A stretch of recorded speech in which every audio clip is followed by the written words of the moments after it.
जय हिंद दोस्तों, मैं आदित्य सोनीपत से आपका दोस्त। तो आज हम करेंगे types of bonding and interaction forces and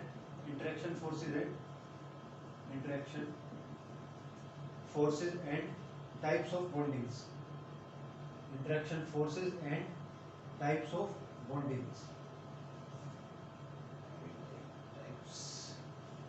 types of bonding.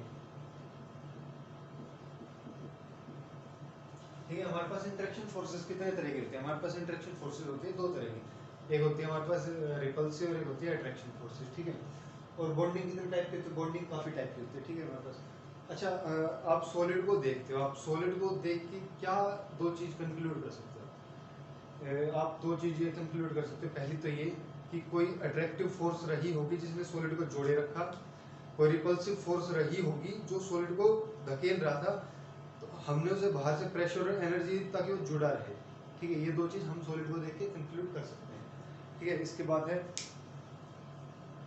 आपकी कोहेसिव एनर्जी क्या होती है। ठीक है, अगर आपने सबने सुना होगा कि आपने सबने फेविकोल लिया होगा बचपन में या कभी भी, तो उस पर लिखा देखा होगा कि स्ट्रॉन्ग एडेशन, स्ट्रॉन्ग एडेसिव। तो दो फोर्सेस होती है हमारे पास, एक होती है एडहेसिव, एक होती है कोहेसिव। अब इनके मतलब क्या है भाई? देखो, फेविकोल क्या करता है? फेविकोल किसी दूसरी चीज के साथ चिपकता है, किसी और चीज को किसी और चीज के साथ चिपकाता है ना, ये एडहेसिव होता है। ठीक है, फेविकोल पे आपको कोहेसिव लिखा नहीं दिखेगा। तो अगर हाँ, एक आपने एक और चीज देखी होगी, आपने पढ़ा होगा कि वाटर का मेनिस्कस और मरकरी का मेनिस्कस कैसे होता है। ठीक है, वो इन दो फोर्सेस पे डिपेंड करता है। इन दो फोर्सेस पे कैसे? जैसे एडहेसिव फोर्स होता है, जैसे किसी एक स्ट्रक्चर का दूसरे स्ट्रक्चर से जुड़ाव कैसा, वो होता है एडहेसिव फोर्स। ठीक है, और कोहेसिव फोर्स कहता है कि इसी स्ट्रक्चर का खुद के एटम्स के साथ जुड़ाव कैसा कैसे, तो वो होते हैं कोहेसिव फोर्स। ठीक है, अगर हमारी आपने देखा होगा पानी में क्या ज्यादा होती है? एडहेसिव फोर्स ज्यादा होती है कोहेसिव? पानी में एडहेसिव फोर्स ज्यादा होती है, इसलिए अगर आप पानी को गिलास में डालते हैं और फिर मतलब मान लीजिए मैं 6-7 गिलास रखूँ, ठीक है, एक गिलास में पानी पूरा भर के रखूँ, उस गिलास से पानी ऐसे ऐसे डालता रहूँ, तो लास्ट वाले गिलास में जो पानी रहेगा ना, इस वाले पानी का लगभग आधा ही रह जाएगा। तो क्या हुआ? एडहेसिव फोर्स थी, तो जो पानी के मॉलिक्यूल्स है वो इस गिलास में चिपकते रहे, अगले गिलास में चिपक गए, अगले में चिपक गए, अगले में चिपक गए, ऐसे ऐसे तो पानी कम हो गया। लेकिन अगर आप मरकरी लें, मरकरी में कोहेसिव फोर्स आपकी ज़्यादा होती है। ठीक है, मरकरी एक गिलास से दूसरे में डालिए, दूसरे से तीसरे में, ऐसे ऐसे करते करते आगे तक जाइए, तो जितनी मरकरी आपकी पहले गिलास में थी ना, उतनी मरकरी आपको मिलेगी आगे वाले गिलास में। ठीक है, तो कोहेसिव फोर्स की अगर मैं डेफिनेशन बोलूँ वैसे, तो ये तो आपको समझाने के लिए था। ठीक है, अगर कोहेसिव फोर्स की डेफिनेशन बोलूँ ऐसे कि जैसे मैं एक मॉलिक्यूल को उसके कॉन्स्टिट्यूएंट्स एटम, मॉलिक्यूल किसी एटम से मिलके बना हुआ है ना। ठीक है, मॉलिक्यूल को उसके कॉन्स्टिट्यूएंट एटम्स में तोड़ने के लिए मुझे जो एनर्जी चाहिए ना, वो मेरी कोहेसिव एनर्जी है। या ऐसे भी कह सकते हैं कि एनर्जी जो रिलीज हुई, दो एटम जब पास है जुड़े और जो एनर्जी रिलीज हुई वो कोहेसिव एनर्जी है। ठीक है, उसको कोहेसिव एनर्जी कहते हैं, उसको डिसोसिएशन एनर्जी ऑफ मॉलिक्यूल कहते हैं। ठीक है, उसको ये सब कहते हैं। ठीक है, अब आ जाते हैं एनर्जी। जो हमारी पोटेंशियल एनर्जी होगी किसी भी सॉलिड को फॉर्म करने में, ठीक है, वो क्या होगी? You attractive plus you repulsive, ये क्या पोटेंशियल एनर्जी। ठीक है, जो हमारी पोटेंशियल एनर्जी होती है वो किस पे डिपेंड करती है? वो करती है डिस्टेंस पे डिपेंड। कैसे? अट्रैक्शन है, अट्रैक्शन के लिए एनर्जी का साइन क्या होता है? नेगेटिव। ए मैंने कोई भी कांस्टेंट मान लिया, ठीक है, डिस्टेंस, और डिस्टेंस की किस पावर पे? एम पावर पे मान लीजिए डिपेंड कर रही है। ठीक है, और जो रिपल्सिव फोर्सेज है उसमें क्या है?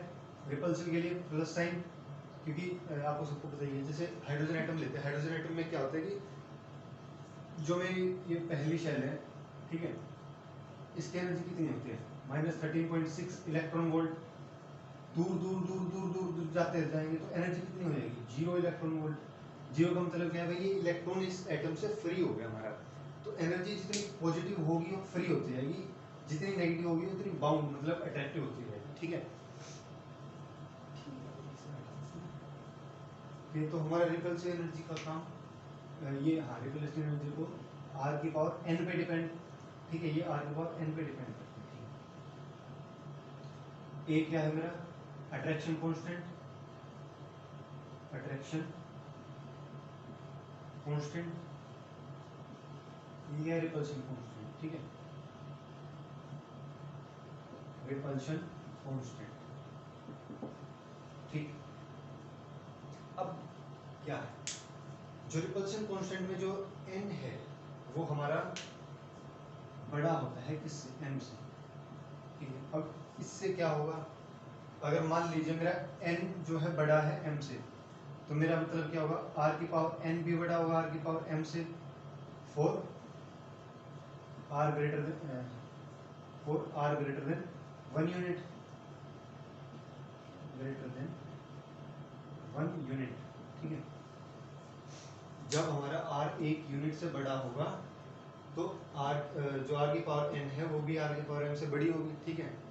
अब इससे क्या होगा, इससे होगा जो हमारा b अपॉन r की पावर n है,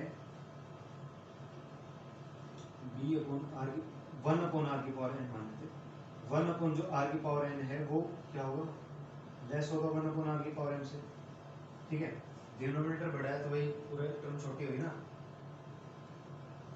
ये चीज बड़ी है, ठीक है। अब देखिए मैं इसको अगर ऐसे लिख दूं, मैग्नीट्यूड लिख लूं, तो क्या मतलब, जो ये मैग्नीट्यूड है, ये मैग्नीट्यूड कम है इसके मैग्नीट्यूड से, है ना, ठीक है।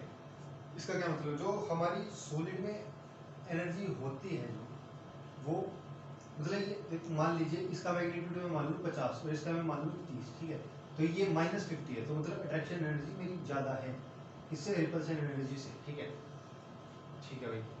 और अगर r लेस देन 1 होगा, for r less than 1 unit, तो क्या होगा, मान लीजिए मैं ले लूँ r को 0.1, ठीक है, 0.1 ले लूँ, ठीक है। अब 0.1 की स्क्वायर और 0.1 की 4, इनमें से कौन बड़ा है, जाहिर सी बात है इनमें से ये बड़ा है ना, ठीक है। 0.1 का स्क्वायर बड़ा है, मतलब m हमारा छोटा था, लेकिन r के एक से छोटे होने की वजह से r की पावर जो m है हमारी वो r की पावर n से बड़ी हो गई है, ठीक है।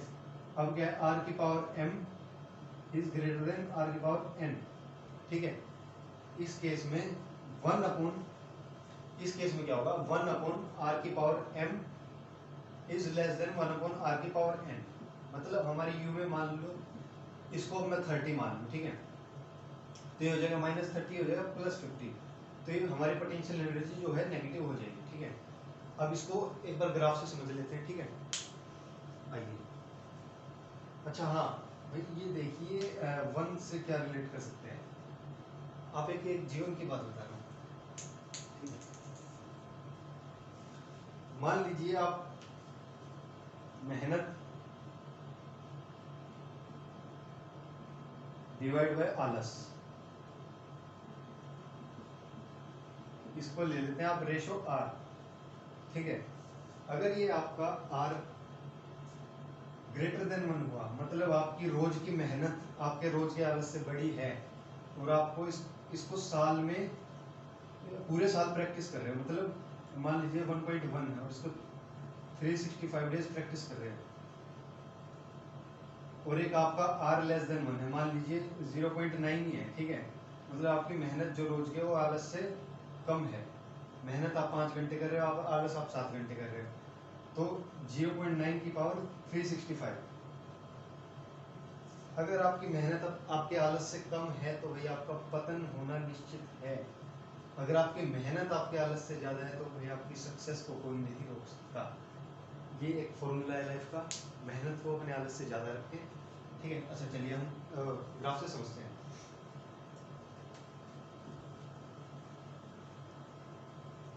ठीक है भाई। यू अट्रैक्टिव क्या था, -a अपॉन r की पावर m, ये क्या था b अपॉन r की पावर n, ठीक है। अब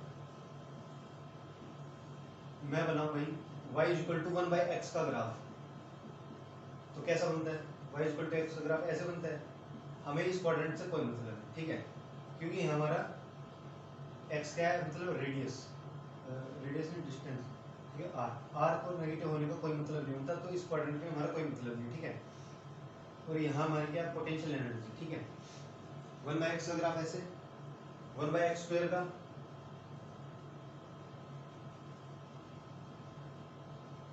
ऐसे, ठीक है, मतलब जितनी भी पावर्स हैं वो सब ऐसे बनती जाएंगी, ठीक है, आपकी 1/x² का, हालांकि ये इसमें नहीं आएगा, ये इसमें आ जाएगा, ठीक है, पर होगा ऐसे।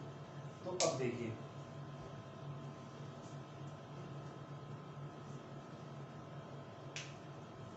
मेरे पास क्या है, मेरे पास है b/r⁴n,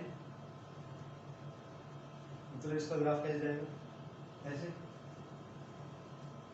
ठीक है, और a/r⁴m, a/r⁴n का ग्राफ भी ऐसे ही जाना चाहिए था, लेकिन इसके आगे क्या है, नेगेटिव साइन, तो नेगेटिव साइन की वजह से ऐसे, ठीक है, इसकी मिरर इमेज आ जाती है नेगेटिव साइन की वजह से एक्स एक्सिस से अबव, ठीक है। ये है मेरा b/r⁴n और ये मेरा a/r⁴m। अच्छा, जब ये 1r है, ये है ना, ये r को मैं मान लेता हूँ 1 यूनिट, ठीक है, 1 यूनिट या कुछ भी, इसे छोड़िए, ठीक। अब एक पॉइंट r का ऐसा होगा, जब क्या था, हमारा एक पॉइंट r का ऐसा था कि उस पॉइंट से इस साइड हमारी जो ये वाली टर्म थी ये बड़ी थी, है ना, और एक पॉइंट r का ऐसा था कि उससे उस साइड जो हमारी अट्रैक्शन टर्म बड़ी थी, ठीक है, मतलब एक r की वैल्यू ऐसी है कि इसके इस साइड तो ये वाला चीज बड़ा है और इसके इस साइड ये वाली चीज बड़ी है, ठीक है। तो अब हम इसको क्या करना है कि u टोटल है ना, हमारी टोटल पोटेंशियल एनर्जी, तो इसको ऐड तो करना है, बस ऐड करना, मतलब इसके साइड ये वाली चीज ज्यादा है, तो ग्राफ कैसा आएगा, ग्राफ आएगा ऊपर की तरफ, भाई इन दोनों को ऐड ही तो करना है, ठीक है। अब मैं एक बार के लिए, अगर मैथ आपने ज़्यादा पढ़ा हो तो आप मुझको क्वेश्चन दिए, लेकिन फिर भी एक बार के लिए मैं कह रहा हूँ ये कि ये प्लस इन्फिनिटी है, ठीक है, ये प्लस इन्फिनिटी है, ये माइनस इन्फिनिटी है, लेकिन हालांकि कंपेयर कर नहीं सकते, लेकिन अगर मैं कंपेयर करूँ तो ये वाली जो इन्फिनिटी है इससे ज़्यादा है, इससे बहुत ज़्यादा है, ठीक है। तो इन दोनों को मैं ऐड करूँगा तो आंसर मेरा यही तो आएगा, प्लस इन्फिनिटी में, ठीक है। हालांकि ऐसे कंपेयर कर नहीं सकते, मैं बस एनालॉजी ले रहा हूँ, ठीक है, बता रहा हूँ, ठीक है। और एक पॉइंट आएगा जब ये दोनों बराबर होंगे, बराबर होंगे तो मतलब ऐड करूँगा तो जीरो आ जाएंगे, क्योंकि एक के पास नेगेटिव साइन है, ठीक है, ऐड करूँगा तो जीरो आ जाएगा, ठीक है। अब नीचे जाएगा, ठीक है, अब ये क्या कर रहे हैं भाई, दोनों जीरो को टेंड कर रहे हैं, नीचे जाएगा मतलब यहाँ तो जा नहीं सकता इन्फिनिटी में, माइनस इन्फिनिटी में, जीरो को वापस अप्रोच करेगा ही करेगा, ठीक है। अब जीरो में भी कैसे, देखो ये जीरो, इसको जीरो पॉजिटिव मान लेता हूँ, इसको जीरो नेगेटिव मान लेता हूँ, एक बार के लिए, है ना, ठीक है। अब क्या है, आपकी जीरो नेगेटिव है वो इस जीरो पॉजिटिव, एनालॉजी ले रहा हूँ, बस पहले कह रहा हूँ, जो ये वाली चीज है आपकी इस वाली चीज से ज्यादा बड़ी है तो आपका नेगेटिव में आएगा ग्राफ, ठीक है, क्रॉस नहीं कर सकता तुम्हारा, ठीक है। अब ये हमारी आ गई पोटेंशियल एनर्जी और ये आ गया मेरा डिस्टेंस आर, ठीक है, और ये हमारा जिसमें मिनिमा आया है उसको मान लेते हैं आर नोड, ठीक है। अब आर नोड वो वैल्यू है भाई, इसको हम मान लेते हैं यू नोड, ठीक है। आर नोड वो वैल्यू है जिसपे हमारी पोटेंशियल एनर्जी मिनिमम है, मिनिमम होने का मतलब मिनिमम है नेगेटिव में, ठीक है, नेगेटिव में है और मिनिमम है, ठीक है, इसका मतलब यहाँ पे अट्रैक्शन है, यहाँ पे सॉलिड फॉर्मेशन होगी, इस डिस्टेंस पे सॉलिड फॉर्मेशन होगी, ठीक है। अच्छा, तो इसको करते हैं, उसको ये समझ आया ना भाई, ठीक है।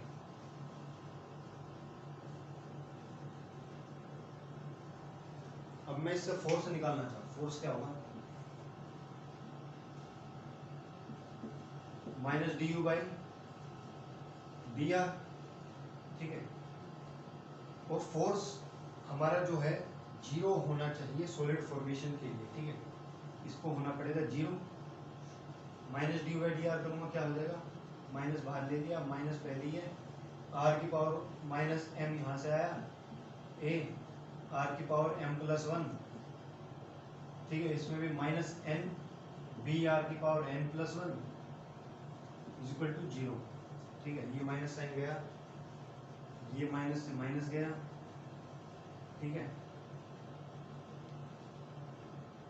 ठीक है, अब यहाँ से क्या आ गया मेरे पास, एम आर की power n plus one a is equal to n b, ये अपॉन आर की पावर एन प्लस वन, ठीक है। अब यहाँ से निकाल देता हूँ मैं b की वैल्यू, ठीक है। और ये है r equal to r naught पे, r equal to r naught पे जीरो करना, ठीक है। b को मैं क्या लिख सकता हूँ यहाँ से, m by n A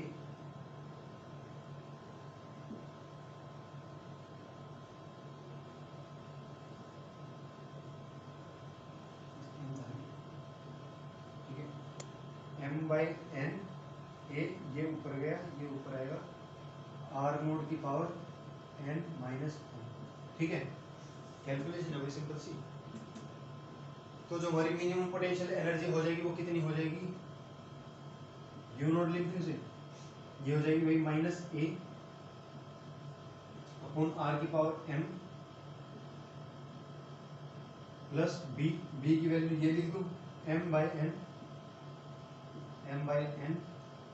A r naught n minus m नीचे आर की पावर एन, ठीक है।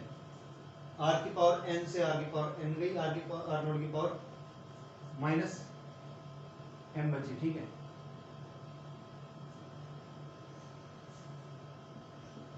यू नोड क्या होगा, minus a divide by r naught की power m plus m by n a r naught की पावर माइनस एम मतलब नीचे, ठीक है। अब u naught is equal to minus a upon r naught की पावर एम, बाहर ले लूँ, ठीक है। अब क्या, one minus m by n, ठीक है। अगर मैं एन को काफ़ी मात्रा में बढ़ा ले लूँ एम से, तो यू नोड क्या हो जाएगा, यू नोड हो जाएगा minus a divide by r naught की पावर एन, ठीक है। तो ये हमारी आ गई मिनिमम पोटेंशियल एनर्जी की वैल्यू, ठीक है। अच्छा आगे,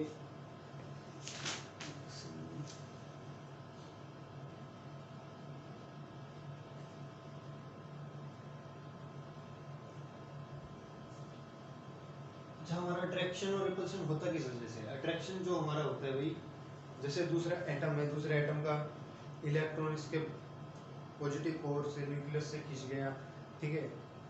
उसका पॉजिटिव आयन, उसका पॉजिटिव कोर जो है, आयन कोर जो है वो इसके इलेक्ट्रॉन से खिंच गया, ये होते हैं हमारे अट्रैक्शन की वजह, ठीक है।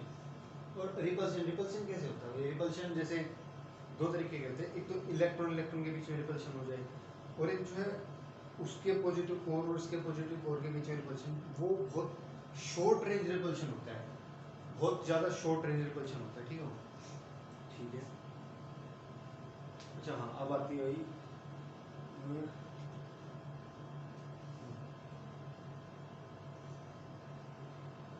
टाइप्स ऑफ बॉन्डिंग, ठीक है।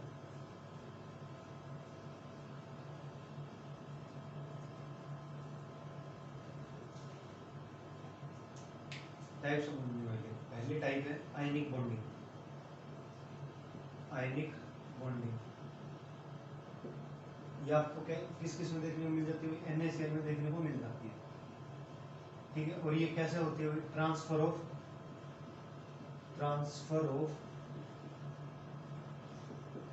Valence electron, transfer of valence electron, ठीक है। अब दूसरे टाइप के कोवैलेंट बॉन्डिंग, कोवैलेंट बॉन्डिंग ये क्या होती है, ये किस में देखने को मिल जाती है, तुम्हें डायमंड में देखने को मिल जाती है। ये किस वजह से होती है, शेयरिंग ऑफ वैलेंस इलेक्ट्रॉन, ठीक है। अब तीसरे टाइप की वही मेटालिक, मेटालिक बॉन्डिंग, ये किस में देखने मिल जाती है, कॉपर हो गया तुम्हारा, सिल्वर हो गया, ठीक है। और ये किस वजह से होती है भाई, free movement of valence electron, free movement of valence electron, ठीक है। अब भाई जो चौथे टाइप की बॉन्डिंग आती है वो होते हैं vendor wall, vendor wall forces.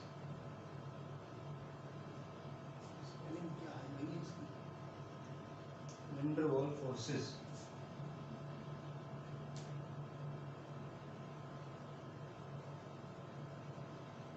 ठीक है। ये तुम्हें किस में देखने को मिल जाती है, जैसे नाइट्रोजन का क्रिस्टल लूम है N2 क्रिस्टल में, और पांचवें टाइप की बॉन्डिंग हुई hydrogen bonding, H bonding, hydrogen bonding.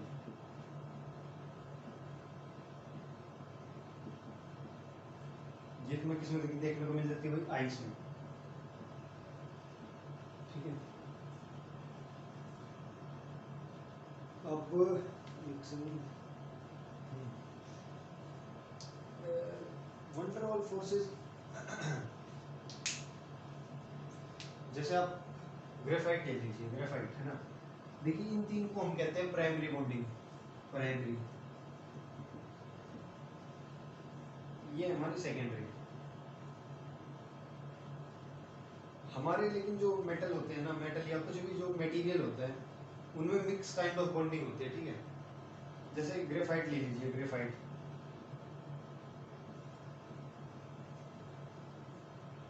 Graphite graphene से तो बना होता है, ये ग्रेफीन की शीट्स रखी जाती हैं दूसरे के ऊपर, उससे बना होता है। और ग्रेफाइट में कौन कौन सी बॉन्डिंग होती है, ठीक है। ग्रेफाइट में होती है, देखो जो ग्रेफीन की शीट की आप जो चेन होती है उसकी जो बॉन्डिंग होती है वो होती है कोवैलेंट बॉन्डिंग हमारी, है ना, कोवैलेंट। और जो डिफरेंट शीट्स जो है ये आपस में किस बॉन्डिंग से, ये हमारी फोर्थ वाली वेंडर वॉल फोर्सेस के थ्रू जुड़ी होती है ना। अब कोवैलेंट वाली ये होती है हमारी इंट्रा चेन बॉन्डिंग, इंट्रा मतलब जैसे, और ये होती है हमारी इंटरचेन, इंटरचेन, ये इंट्रा चेन। अब इंटर और इंट्रा में क्या फर्क है, इंटर भाई किसी भी दो चीजों के बीच में, जैसे हम कहते हैं कि इंटर स्टेट बस चल पड़ी है, मतलब दो स्टेट के बीच में। अब इंट्रा स्टेट कहें तो मतलब जैसे हरियाणा की हरियाणा में, या कहीं भी कहीं में एक ही स्टेट में चलती है वो इंट्रा स्टेट है। अब इंटर स्टेट मतलब दो स्टेट्स के बीच में, ठीक है। तो ये भी ऐसे ही कि ये इंटर चेन मतलब दो शीट्स के बीच में बॉन्डिंग जो होती है वो वेंडर वॉल बॉन्डिंग होती है, ठीक है। जो इंटर चेन मतलब इंट्रा चेन, जो एक ही जो चेन के बीच में जो खुद की बॉन्डिंग है वो कोवैलेंट बॉन्डिंग है, ठीक है। तो आज के लिए इतना ही करते हैं, ठीक है। आगे फिर आपको ये कराएंगे ये सारे, ठीक है। जय हिंद, जय भारत।